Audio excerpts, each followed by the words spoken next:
thrusts it backwards onto Siofani. Chloé Jacquet, the Lyon flyer, the 15's dynamo, is now on and making her presence felt and finding Okemba, who is just cleaving past Canadian defenders. Ball knocked on there by Logan, desperately trying to get hands to it.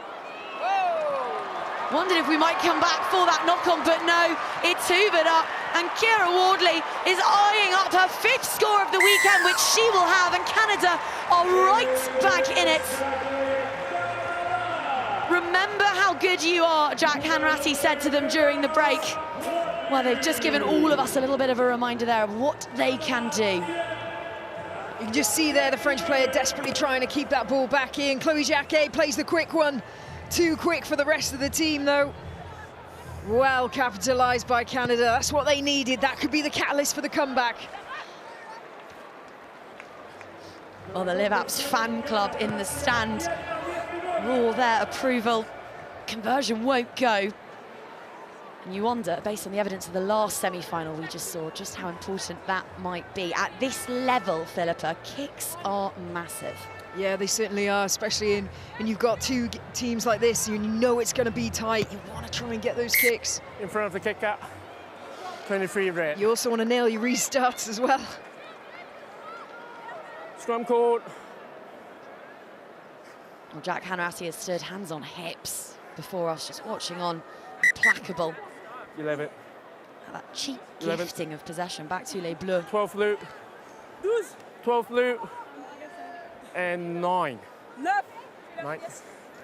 Changes being made by David Cortex. On comes Alicia Christayan.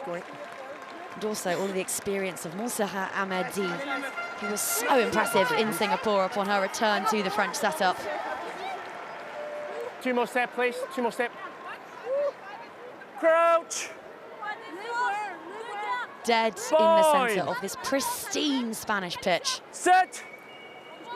Jacquet is tasked with feeding this purring French machinery, and then she plucks it up and thinks she spotted a soft shoulder on the inside, but can only pass it forwards.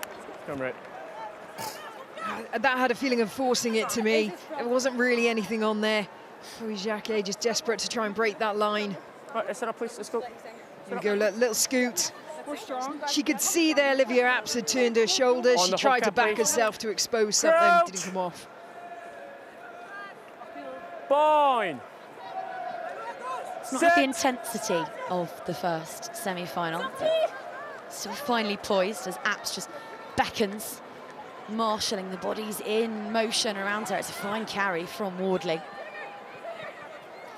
Hogan Rochester is over it. Manages to gather that ball, which she just picked and popped up. I'm off. Tim will check, please, potential suicide play. Okay, great, going to check for you now. Well, we mentioned French discipline as being one of their Achilles heels. We'll head up to our TMO, under the watchful eye of Craig Chan. They are leading the penalty count here, 5-0 against the Canadians. Okay, so the foul play they're looking for there is head contact. Craig, I have a decision for you. Yeah. There is head contact, but it's a low degree of danger from 7 blue. Yeah. So my decision is a penalty and a yellow card. 7 blue. Valentine Loptoz is off. She'll be watching for the next 2 minutes, the majority of the time left on this one. Just 9 points in it. Call, please. Still feels like a big arse, doesn't it, the way that this game has gone, but they're going to kick it off with that set piece that we know Canada like to use so much as an attacking weapon, so good opportunity here for them. And they have got 3 absolute speedsters lurking behind the scrum. Asia Hogan Rochester, we've just mentioned. Shlai Valenzuela is on, and then Charity Williams with eyes for a 99th try in Canadian red. Time back on. All the way out there. Fine. Well, chants of Les Bleus are just starting to ring out around this stadium at points. You've had a little preview this weekend of what it's going to be like at the Stade de France for the Olympics, but it's Canada's ball to work with now. And Asia Hogan Rochester has just reached into the top drawer of Rugby Sevens and produced a peach. Be careful, please don't dive on her. Scything and sumptuous, and in the nick of time too. They are right back in this one. Yeah, and it was actually a bit of mistiming a run there. You can see there's a lot of confusion in that centre field, but maybe that confusion just put a bit of doubt in the French defenders' minds. He absolutely backed herself on that outside edge.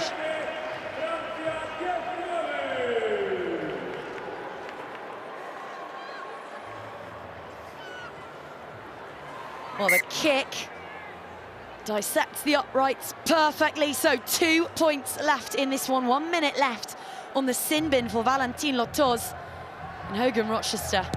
Well, they're best known for the glitter they like to put on their cheeks before they play, but it was the rugby that did the sparkling in that moment. Okemba to the breakdown. France need to play smart here through Amedi. Just work the clock down.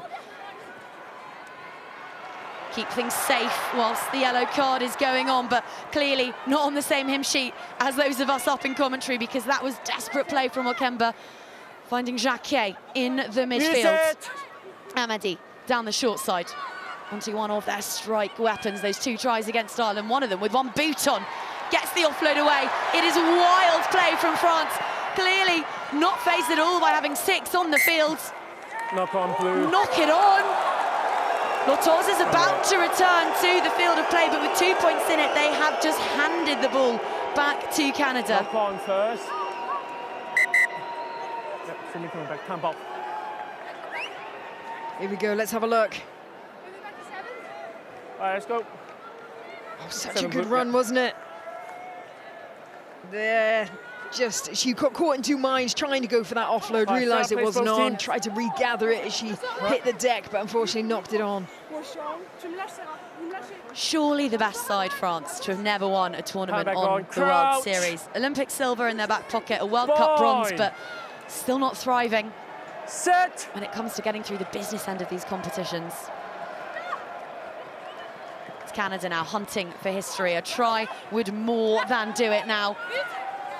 Less than a minute to play to reach the rarefied air of a final, a place they've not been since 2020, but they're going backwards here.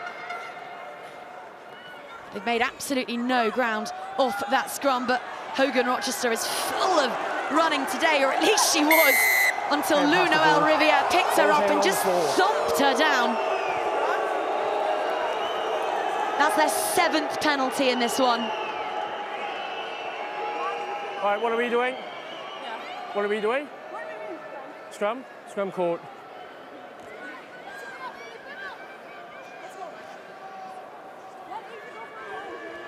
So we see the penalty came from the contact area. Yeah, look, you can see her right arm there on the ground. You've got to be in control of your body weight if you're trying to get that ball. Let's go.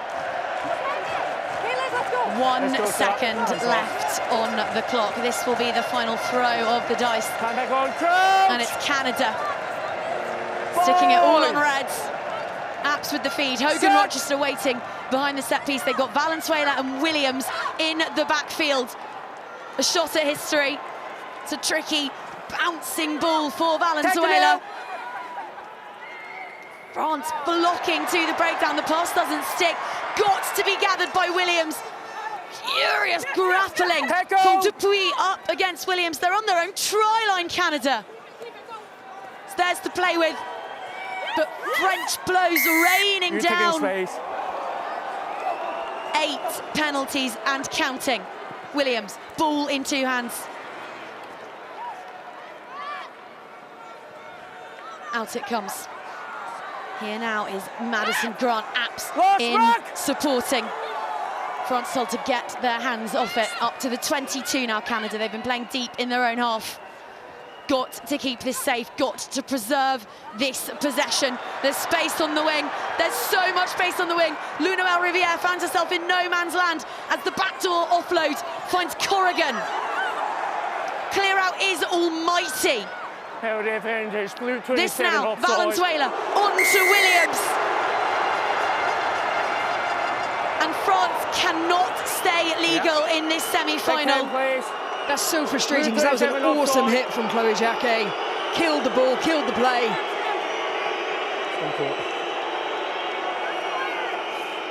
There are so many French fans in this stadium, and they are making themselves heard as much as Jacquet just made herself felt. Yeah, brilliant hit. Look, player and ball, legal tackle as well.